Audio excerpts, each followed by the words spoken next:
Hello, my name is Kyle Saxton, and today you're going to be learning about the regulations of an 822 outpatient facility. So learning about the regulations is a very important aspect of any clinician's job. Again, it's kind of the guiding principles for our services. So let's just kind of first start by looking at the regulation process and kind of how it works. So CASA-Trinity is a facility regulated by the New York State Office of Alcoholism and Substance Abuse Services. So this is also known as OASIS. So going forward, I'm just going to be referring to the agency as OASIS. So what that all meant is that OASIS is our governing body, and what they're doing is they come in and review our agencies to make sure that we are offering the highest set of standards in patient care. So the way they do this is by, again, looking at our agency and kind of reviewing a whole variety of aspects. What I'm going to be focusing on today in our video here is going to be on the direct quality of our direct care. So they look at our direct care by reviewing our patient records. So when OASIS comes in for a review, they're going to be selecting our active records, our inactive records of individuals who were seen but not admitted into treatment, and our DWI assessments and DWIs individual people who are in treatment. So the number of records that are assessed is determined on the size of the clinic. So for an example, traditionally Elmira is a very large clinic, around 400 patients. So with that size of a clinic, there's going to be more charts reviewed for that agency than, we'll say, Dansville, because Dansville has smaller client numbers. So the way the process works is, again, OASIS is going to select the predetermined amount of charts. They're going to review each chart and look at the regulations in it. So again, today we're just going to be talking about direct patient care. So there's approximately 40 regulations that OASIS looks at that involves direct patient care that OASIS is really interested in. So how they do this and kind of how they assess how we're doing with our quality of care. So they're going to be looking at, say, 10 charts, in one area. So the score that comes out of it is going to be looking at the total number of charts that are in compliance versus the total number of charts all assessed. So they're going to be looking at, again, the variety of charts and comparing the charts that are in compliance versus the charts that are not. So trying to make sense of all that, just a simple way of looking at it. So say they, OASIS reviews 10 records, we'll just say for treatment plans. 8 of the records were in compliance. So we're going to divide 8 by 10, which is going to give you an 80%. So OASIS is going to do that times 40 regulations, and that's how they're going to get us. And then overall, from there, we'll kind of get our score and how well we did as a review. So again, the reason this is important because the OASIS findings is going to determine the operating certificate that the clinic receives. So a clinic can receive a 6-month, 1-year, 2-year, or 3-year operating certificate. I don't know about you guys, but I would always want to have a 3-year operating certificate. So CASA-Trinity is very aware of the regulations and really wants to assist the clinicians in any way that they can. So a lot of the electronic medical record and the way it was set up has the 822 regulations in mind.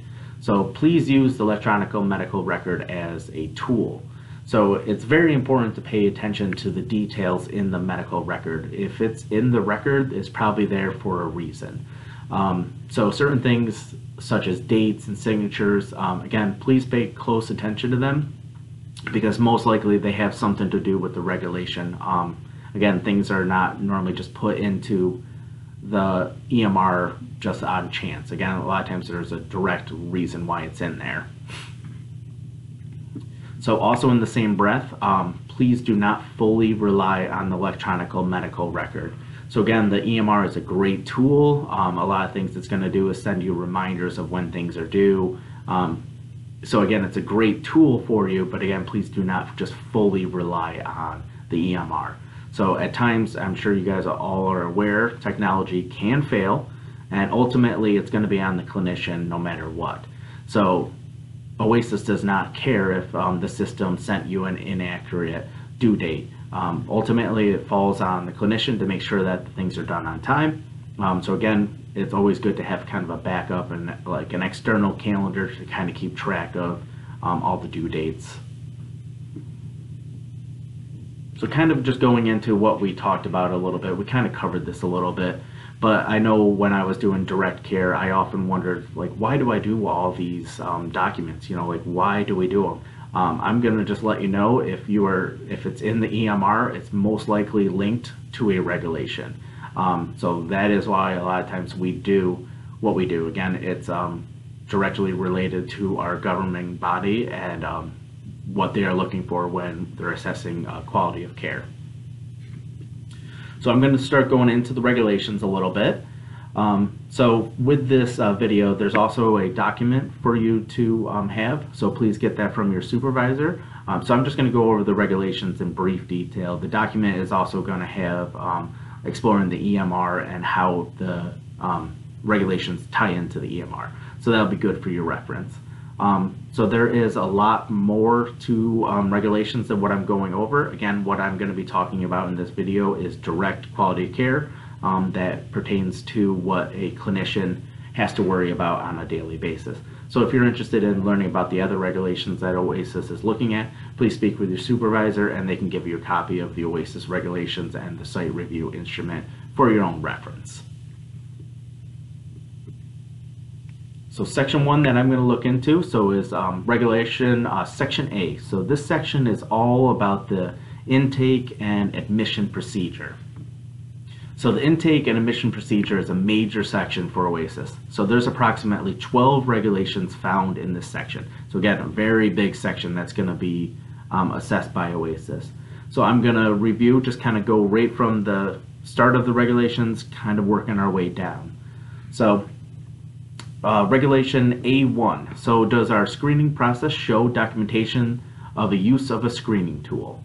So the purpose of the screening tool is for identifying patients who have alcohol and substance abuse misuse or problems, and that the results were shared in a face-to-face session.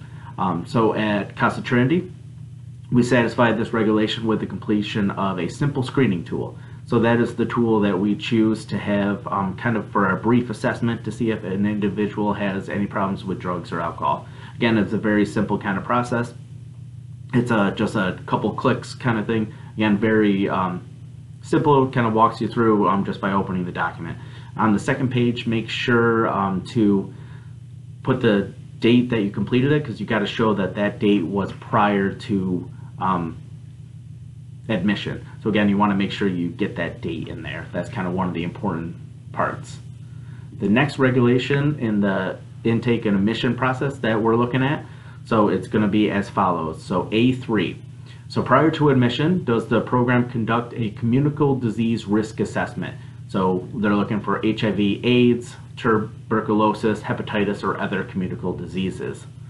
So in our EMR, again, we have a communicable disease assessment form. Again, this is going to be done prior to admission. So we got to make sure to get this, again, prior to admission. So it's going to be part of the intake process. Make sure to sign the form. Again, the signature of the form shows completion, and it kind of proves that we did it before admission into services. Next regulation is going to be A4. So prior to admission, was an admission assessment conducted in a face-to-face meeting between the prospective patient and the clinical staff? So the way we prove this is by the completion of the admission assessment and the progress note that is written showing the face-to-face visit. So anytime I have a face-to-face visit with a patient, I need to document it with a progress note. So the progress note will verify that I actually saw the patient, actually met with them, and it was not you know, just kind of a fictitious service. One thing that you're going to be hearing while working in an OASIS governed facility is the term quality indicators. So OASIS has items that are going to be in the review process that the regulations are going to be marked as quality indicators. So these quality indicators carry more weight in the overall score from OASIS. So again, these are going to be regulations that we want to be very mindful of again, because they're very important in the review process. So Regulation A5 is a quality indicator. So the regulation states the following. Does the admission assessment include the following: a preliminary diagnosis, determination of appropriateness for service, initial plan of treatment, so AKA initial services needed until the development of the treatment plan. Next, identification of the problem areas to be addressed in the treatment plan, and type and level of services needed by the patient. So the admission assessment that is in the EMR was set up, again, directly for this regulation in mind. So there is various sections in there that are going to make sure that each section is met. So again, clinicians need to be very aware of completing the entire form in its entirety. So found in the admission assessment, there is going to be a part that shows where we address diagnosis. There's actually a couple parts in there that we address diagnosis. There's also going to be a section where we determine the appropriateness for service. That we put in there the initial plan of treatment. We identify the problem areas. We specify the type and level of services in the plan. So again, the admission assessment, again, it's very important to do the whole document in its entirety. One thing that I've seen a lot of times is we sometimes forget the initial plan of services, and the thing that we need to know is if you miss one section of this, you don't get credit for the regulation. So again, we need to complete everything in that section. So next regulation looking at, again, it's another quality indicator. So does the patient meet the following admission criteria? So the individual is determined to have a substance use disorder based on the criteria of the most up-to-date DSM. All right, so we also, again, at CASA-Trinity will satisfy this regulation right in the admission assessment. So you're going to see this kind of throughout. A lot of our documents are going to be satisfying multiple regulations, which is good. We just want to make sure that they're all being hit, so we can actually get to what we need to do and actually provide, quality care to those that we are working with. So in the admission assessment, one of the sections is actually going to be calculating the DSM criteria. So it's going to be looking for tolerance, cravings, a whole bunch of kind of things. And there's little check boxes that you can list. It'll actually map out, the DSM criteria if it's mild, moderate, or severe. So that's one way we kind of assess for the most updated DSM. There's also various sections in there that are going to also signify it. It's my recommendation when you're actually looking at the substance abuse history to kind of put in the DSM. So you're going to, explain how the individual meets tolerance, how the individual shows preoccupation for substances, how they show a loss of control. So you're going to want to show how they actually meet them. It's not just check the boxes, because sometimes, an individual might come back and be like, how did I meet that criteria? You want to have that information documented so you can actually provide that back to them. So the next section, A8, again, another quality indicator. So does the patient case record contain the name of the authorized qualified health professional who made the decision to admit as documented by the signature and date? Again, we are going to satisfy this regulation with the completion of the admission assessment. So the last section of the admission assessment form has the QHP determination section. So there, once you sign that, it's going to have the clinician signature, which shows who did the services, and then it's also going to show the QHP who verified that treatment is appropriate and that they reviewed the material. So again, all supervisors need to review this form prior to admit. Again, if we do not get our admission assessment completed before admission, again, we failed that regulation. All right, next section. So A9. So does the patient record contain documentation of the admission date being the first date of treatment after the admission decision was made? So one of the things that I've seen before is sometimes clinicians get the admission date wrong. So as soon as the admission decision is completed and the QHP who made the decision to admit has been completed, the next service after that is going to be the admission date. So I've seen it at times where there was a medical assessment prior to the individual meeting with the clinician, or the person was obtained a buprenorphine induction prior to meeting with the clinician. At the first services, again, after the completion of the admission assessment and the admission decision, will be the first date of services. So one of the ways that we have to document this is going to be in the completion of the PASS 44.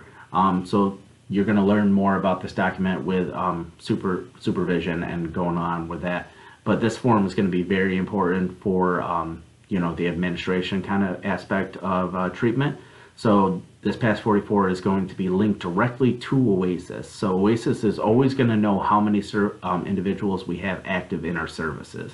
So again, completion of the PASS 44 is going to signal to OASIS that there's 400 people involved in our services at any time. When we discharge them, again, we complete another PASS form, and then it goes right to OASIS to kind of show that the individual is no longer in treatment.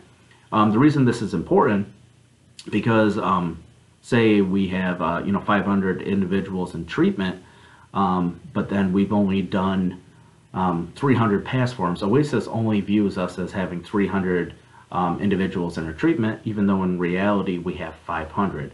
So if I'm not doing the PASS form properly, I'm not going to be able to get the proper staff needed for our agency. So again, PASS form is very important. It's going to determine how we can actually staff our programs. All right, next regulation, A10. So does the patient record contain record notion that prior to the first treatment visit, the following information was given and discussed with the patient, and that the patient indicated that he or she understood them? So number one, a copy of the program's rules and regulations, including the patient's rights and a summary of the federal confidentiality requirements. So that's also going to be known as HIPAA or 42 CFR. So the patient needs to be made aware that treatment is a voluntary facility and that he or she can discharge themselves at any time. So prior to entry into services, and even prior to us doing the intake process, we are going to be reviewing with the patient all those kind of forms. So that's going to be found in our consent section.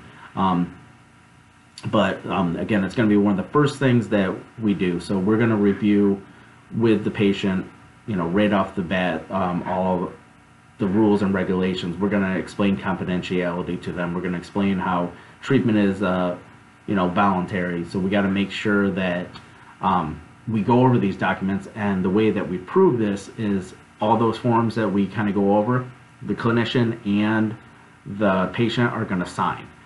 So that kind of shows that these were actually gone over, the patient understands them, and received a copy of all these documents.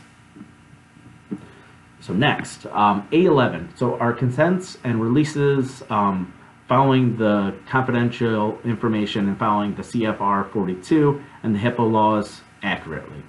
So one of the things that CASA-Trinity has tried to do is they try to make pre-populated releases.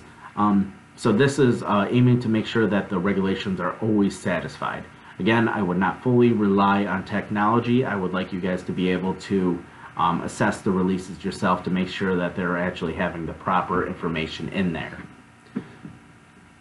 So elements of a valid release that you should know just for your own reference. So there has to be the name of the individuals making the disclosure. So for us, it would be CASA-Trinity. We're going to be the ones making the disclosure. We need to have the name of the individual or the organization that we are going to be receiving the disclosure to. So say I'm going to be talking to Family Services. So I need to have Family Services, their address listed. So again, we need our name, the place that we're receiving, that we're passing the information to. We need to have the name of the patient on there. We need to have the purpose for the disclosure.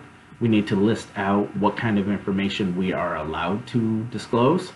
There has to be a statement on there that the patient can revoke this receipt, this consent at any time.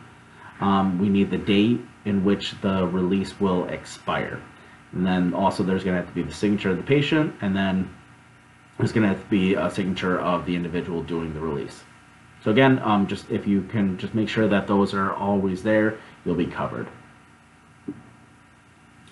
So A12, again, this is going to be a quality indicator. So prior to the development of the treatment plan, do case records address physical health? So this is an area that a lot of times some clinics have a hard time with. So prior to the development of our initial treatment, so once a person is admitted into treatment, we have 30 days to make a treatment plan. So in this treatment plan, we need to make sure that an individual's physical needs are being addressed. So the way we need to do this is the individual has to go for a medical assessment, which means they have to meet with our medical staff to complete the medical assessment form looking at various kind of aspects of their physical health. Or the individual has to bring in a recent physical for a medical staff to review, which will also be incorporated into our electronic medical record. So any pertinent medical needs, we need to make sure that those are incorporated into the treatment plan. So that's what that regulation is all about. They want to make sure that any medical needs are actually being incorporated into the treatment plan. So just kind of the way we need to look at this is before you make the treatment plan, the individual needs to have met with our medical staff to complete the medical assessment, or we need to have that physical review to satisfy this regulation. All right, so now we are moving out of the admissions section. So now we are going into regulation section B. So this is all going to be around treatment plans. So we'll just go right into number 1. So B number 1. So our treatment plans, recovery plans developed by the responsible clinician and the patient. So I'm just going to make a note real quick. So if the patient is a minor, we need to make sure that the treatment plan is also developed in consultation with the guardian. So again, we need that kind of in there. That's going to be very important. So the way we satisfy this regulation is we document our meetings with all patients in our progress notes. So if you are working on a treatment plan with the patient, you need to make sure to document that in your progress notes. That's going to be one way to show that you've worked on it with the patient. Also, in our treatment plans, it's going to have a checkbox that says the treatment plan was developed with the patient. So again, to make sure to complete that, and then the last way to show that we did it is that the patient signs and the clinician signs. So there's going to be a variety of ways to show that we meet this regulation. Best practice would make sure that we have all 3 ways. So B2, again, it's another quality indicator. So our treatment plans developed no later than 30 days after admission. So just like I said, as soon as the person is admitted, we have 30 days to complete this. So the EMR has some safeguards in there, so to kind of notify the clinicians when these things are going to be due. But again, we need to make sure that we're getting these things done on time. So when we complete the treatment plan, it actually timestamps when we do our signature, so we can prove that we completed the treatment plan prior to the 30 days. Next, so B3, our treatment plans approved, signed, and dated by the responsible staff member. So the treatment plan needs to be signed by all parties on the treatment plan for it to even lock. So again, the treatment plan will not be completed until the clinician signs. So again, this is, like I said earlier, we need to be aware of signatures and things like that. Again, I might have the treatment plan done, but if I did not sign it, my treatment plan is not valid. So again, something very important to pay attention to. Next, B4, again, another quality indicator. So our treatment plans reviewed, approved, and signed within 10 days of the treatment plan by one of the following. So a physician, a physician's assistant, licensed psychologist, NP, or a licensed clinical social worker. So one of the things we do is once we complete the treatment plan, we are going to be going to case review. This is where we review our documents. In here is going to be where it kind of goes to the appropriate entities to sign. So we need to make sure that, again, an LP or licensed clinical supervisor, doctor, we need to make sure that that's signed before it is a valid treatment plan. So again, really important to make sure to keep all these things in place and make sure that we're keeping all our signatures in order for us to be in compliance with regulations. Next one, B5. Do treatment plans include each diagnosis for which the patient is being treated for at this program? So at the admission assessment, we want to make sure that we are putting all of the appropriate diagnoses into our admission assessment. So the diagnoses put into the admission assessment are going to carry on into the treatment plan. So one thing that we see a lot of times is we do not put a nicotine diagnosis in our admission assessment, so it does not make it to our treatment plan. And then on our treatment plan, we are going to be, working with the individual on some kind of nicotine goal. But sadly, I do not have the DSM criteria in there showing that the person had a nicotine diagnosis. So it just kind of goes back to that whole golden thread thing. We want to make sure that we are documenting everything that we are doing to show that we are doing the best quality of care that we have. So again, and we always need the DSM criteria showing what we are treating for. So again, nicotine is going to be one thing that you want to keep an eye on. So B6, again, another quality indicator. So do the treatment plans address identified problem areas and significant medical issues in the admission assessment? So this is going to be, again, back to the medical assessment kind of thing. So any kind of problem areas that were noted in the medical assessment, again, we need to make sure that those are incorporated into the treatment plan. So again, if I failed by having that medical assessment prior, I probably would fail on this one too. A lot of the regulations are actually kind of interlinked, sadly. So if you struggle on one, a lot of times they kind of coattails and we have, miss multiple kind of regulations. All right, B7. So do treatment plans, recovery plans identify the methods and treatment approaches that will be utilized to reach the goals? So in our treatment plans, when we are writing our objectives, there's going to be a section where we have to write down our methods and our evidence-based practices used. Again, like I said, if there's a hole in a treatment plan someplace where you need to fill in something, again, it's probably there for a reason. So we need to make sure to be listing what kind of evidence-based practices we're doing, how we're going to be satisfying this objective. So this is going to be, again, an important kind of aspect. All right, B8, again, another quality indicator. So after the initial treatment plan was done for 30 days, we're going to have to do it again every 90 days from there on after. So again, we have to make sure to keep an eye on our charts. So I'm just going to read you the regulation exactly as it says. So are the treatment plans reviewed and revised if necessary, at least once within every 90 calendar day window period from the date of admission for the first year, and then at least once within every 180 calendar days window period thereafter. So again, these window periods are fixed on the admission date. So in the system, it should have kind of a safeguard to kind of tell the clinician when these things are due. But again, please keep external track of these yourself to make sure that you're always getting your records done on time. B9 is kind of going into a very similar regulation before. So again, is each treatment plan signed and dated by the physician, physician assistants, LCSW, NB. So again, just like the same thing with the initial treatment plan, we need to make sure that our documents are going to be signed again and reviewed by the clinical team. Okay, so now we are moving into the next section. So regulation section C. So this is going to be all about documentation of services. So C1, again, another quality indicator. So our individual counseling and group counseling progress notes documented as follows. So are they written and signed by the staff member providing the services? Does it include the type, content, duration, and outcome of each services? Does it indicate the date of the service that was delivered?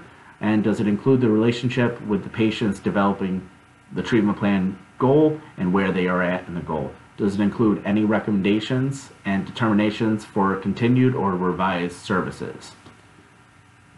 So in the EMR, when you select a progress note, it should come up with a preloaded template to help the clinician write the information. So the way the preloaded template is actually going to help you satisfy all the regulation kind of needs. So again, use that as kind of as a tool for you. So a lot of the things in the system there are going to be already part of the process. So the progress note will always come with the type of service. It will have the content. It will automatically put in, the treatment plan goals. So there's a lot of things that will automatically come in there. But just as you reference, make sure to know that all of those are the kind of elements that you need to have into your release to make sure that it's a valid note. All right, so C2, quality indicator again. So does the patient case record demonstrate medical and treatment services consistent with the patient's treatment/recovery plan? So this is going to be important for you to bring your cases to the case review. So this is going to show where, we bring all our services together and, show that we are actually providing the services in accordance with our treatment plan. So one of the things that we should note, and this is kind of a problem area there too, so does the patient demonstrate medical and treatment services consistent with the patient's treatment recovery plan? So one thing that kind of gets people a lot of times is if an individual is not coming to treatment, often on the treatment plan it will indicate that the individual will have to come to group however many times a week, have at least one individual, a month. So if the individual is not doing that and is not responding to treatment, in the case review note we need to explain why the individual is not meeting those, and we have to explain what kind of interventions we are putting in place to try to get that individual back in treatment. So that will show that we are trying to meet their needs even though they are not following through with what is on the treatment plan. So again, whenever someone's not responding to treatment, bring it to case review, and that's going to satisfy that regulation. C3, so does each individual counseling note document a face-to-face service, focus on the needs of the patient, and document consistency with the treatment plan? So progress notes, again, is going to be what satisfies this. So the progress notes is going to show the face-to-face service. We need to make sure that it's consistent with whatever's on the treatment plan. So again, if on the treatment plan it's listed to have a monthly individual session with the primary counselor, we need to make sure that there is at least one progress note with a face-to-face session between the counselor and patient to show that we are following the treatment plan guidelines. All right, last one in C. So does each group counseling note document the face-to-face service between one or more clinical staff, multiple patients at the same time, and document consistency of patient treatment and recovery plans? So every time we have a group session, we are going to be writing a group note. So we need to document the face-to-face service, and we need to show how the groups actually tie into the person's treatment plan. So on each group note, you're going to have an option to pull in the treatment plan goal that that group kind of focused on. So if in the group an individual discloses something that was not previously known in the treatment plan, say the individual is here for alcohol use, but then during the group, it kind of comes out that he is using heroin on a daily basis. We need to make sure that these new emergent issues are put into the treatment plan. So again, just make sure that any new information that needs to be incorporated into treatment goes from the group into the treatment plan. Again, it goes back to that golden thread thing. You want to make sure that everything kind of interlocks a little bit.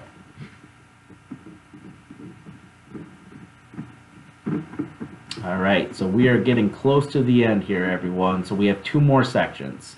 All right, so regulations, section D, so discharge planning. All right, so D1, do discharge plans contain evidence of development in collaboration with the patient and any other collateral person? All right, so the completion of the discharge plan, one of the things that's going to be on there is the patient, clinician, and the supervisor have to sign. So with the clinician working with the patient, you're going to want to document that in the progress note. That's going to show how you guys work together, but also having the patient sign this form is going to be kind of a backup that says, he or she worked with them in there. And there's a last section on there on the discharge plan that actually indicates with a checkbox that I was part of this process, I participated in my discharge plan, and on and on and on. So again, there's 3 different sections there that kind of show completion of this. All right, so D2, do the discharge plan specify referrals, appointment dates, times, and any medications, including frequency and dosages, and recommendations for continuing care. So again, the discharge plan that's in their chart will satisfy all these regulations. But again, it's really important to do the whole form in its entirety. So there is a section for medications. There's a section in there for, if there's any referrals. There's a part in there about any recommendations in for continuing care. So again, be very diligent in making sure to do all the sections in the discharge plan. One thing that we see a lot of times is individuals forget the medication part of it. And again, if you forget one section of it, even though you did the other ones, you're still not going to get credit for that. So again, be very aware of what you're doing and make sure to complete the form in its entirety. So D3, quality indicator. Was the discharge plan reviewed by the appropriate clinical staff member and clinical supervisor prior to discharge? So all discharge plans have to be signed prior to discharge. Just kind of a rule of thumb, we like to do the discharge plan at least 2 services before discharge. So again, to kind of show this, we need to make sure that the patient, clinician, and the supervisor sign. That signature is going to show that the supervisor reviewed the material, was okay with the discharge, and is ready to move forward. One other way you can show this is you can have a case review note in there showing that you brought it to the treatment team that you're ready to discharge this patient. Again, that would be another way to show the satisfaction of completion of this program. Next one, D4, is the portion of the discharge plan which includes referrals to continuing care given to the patient upon discharge. Again, just completion of the discharge plan is going to satisfy this goal. There's actually a section on there that says, the patient was given this material at the time of discharge. So again, just kind of follow the chart to make sure that you're doing all the things. Again, just by doing the records in there, you're going to be satisfying the regulations. D5, do the patient's case records contain a discharge summary which was addressed measuring progress towards the goal, and was it completed within 45 days of treatment? So one thing that the EMR tries to do, so once you discharge an individual from treatment, the EMR actually has it set up in there kind of like a time clock. So it's going to notify you when you're 10 days out of the 45 to kind of get that discharge summary done. But again, don't fully rely on the EMR. Make sure to keep track of that yourself. One thing that kind of tricks people up there a little bit is the discharge date is actually the last date to date face-to-face service. So say I saw an individual, my last time I saw Billy John was on 12/2, but I didn't move his chart to inactive until 12/13. My clock actually starts on 12/2 because that was the last time I saw him. So again, just kind of be aware of that when you close a person's case, it goes back to the last face-to-face service as the actual discharge date. Okay, so now we are on to our last section for direct quality care. So section F. So this is going to be seen but not admitted. So do patients' case records contain the name of the qualified health profession who made the decision not to admit and the date that it was signed? So in this section where we are not going to be recommending an individual for treatment, there's a section in there, it's called the TGI Initial Determination Form. In this form, you're going to actually be able to check why the individual is not being recommended for treatment. You're going to be able to send that to your supervisor to sign off for, and that's going to be how we meet that regulation. Number 2, so in cases where the individual is deemed ineligible for admission, is there documentation of that we inform the individual? So we satisfy this regulation again in the admission decision. There's a section in there if the person does not meet DSM criteria that we're saying that no treatment is being recommended. Client was made aware that no treatment is being recommended at this time. So again, a lot of times if you can just kind of use the system a little bit, it's going to help you in a lot of ways. So I know that I threw a lot at you right now and there was a lot kind of in that moment. But again, following the regulations is really not that bad. I didn't want to scare you, But for me, and I hope for you, a lot of times I like to go into something fully informed of what I need to work on.